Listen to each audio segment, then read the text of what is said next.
All right, how many of you guys know what an upsell is?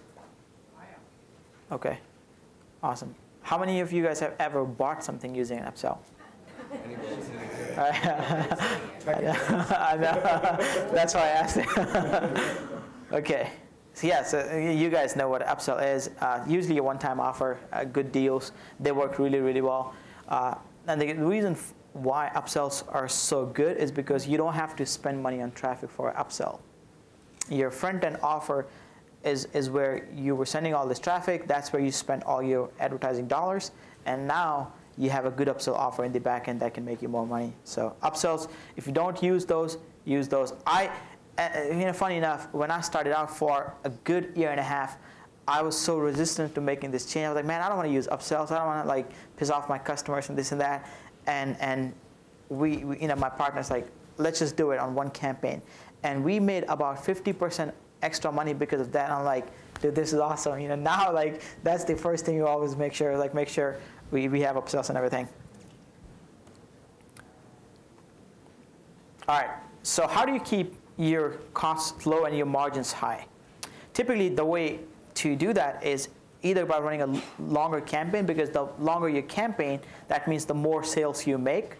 And the more sales you make, the lower your cost is going to be. So if I sell only 20 shirts on Teespring versus 2,000, I'm going to pay significantly less amount of money for my cost on Teespring or any other platform for that matter, because you're batching products together. These people, like if you're selling 2,000 shirts, you'll only pay once for a screen. They can batch the entire order. You pay a lot less money, so you make a lot more money doing that. So always try to, and typically, if you're running a campaign for 10 days or 15 days, unless it's something very, very time sensitive, it really doesn't make any difference in conversion, so to speak, because we've tested all these things. 5% of our total advertising budget, we keep it for testing.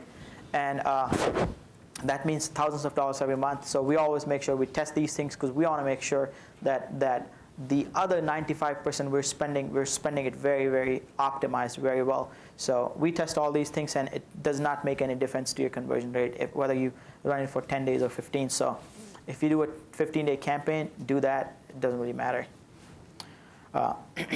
Use, again, going back to what I said about colors, use gradients in your colors because it still creates a very good effect on your design. It still makes your design look very, very professional, very nice with just one color. So your printer doesn't charge you for 2 colors. Sometimes they'll try to talk you into that. They'll say, hey, we have to do this again and whatnot. But, if you're doing that with an outside vendor, that may be an issue. But if you're dealing with platforms, because their software catches it at one color, they may have to print it twice, but you're still going to get charged for it once. So yeah, that's a little trick these platforms won't tell you. Pricing, what works best for products? For t-shirts, typically $19.95 to $24.95. During what's that thing called? The Black Friday event, we sold our t-shirts for $19.95. Typically we sell them for about $28, and we did $19.95 free shipping, and that worked really well because now people perceive it as a much better deal, which it really was. Generally we sell for about $23.95 plus $3-4 shipping. Again, for the reason because our designs, we invest a lot of time in creating those designs. They're very, very good designs, and they're not something these people can buy in a store. So I know if John can't go to Walmart and buy the shirt for $15, I know I could get a lot more money for that. Depends on graphics. If it's got 2-sided graphics, always make sure you charge more because it's going to cost you a lot more. If it's a one-sided shirt, yes, you can sell it for $19.95 and still make $12, $13. But if it's a double-sided shirt, you're going to pay about $3-4 extra for every shirt because it's getting printed both ways. So you want to make sure you price those shirts a little higher.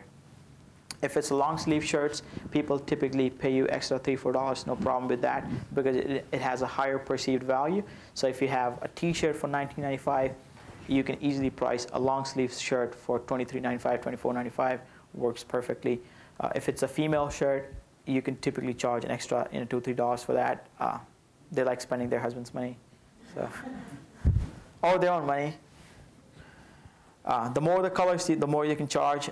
And again, it depends on the passion of the consumers as well. Going back to the original point, if they can't buy it anywhere else, especially if it's a new design and no one else has copied it yet, you can charge a lot more. If you have licensing and you sell products for sports teams, these guys are preconditioned to paying higher prices for their products. Typical NFL T-shirt, if you go to a store, will cost you like $30, $40, right? So if you charge $25, it still is a good deal on a product that they can't buy inside a store. So yeah, don't sell your shirts for like $14.95. I've seen a lot of people try to price their shirts at like $14.95 because they're afraid that their customers won't buy it, but that's not true.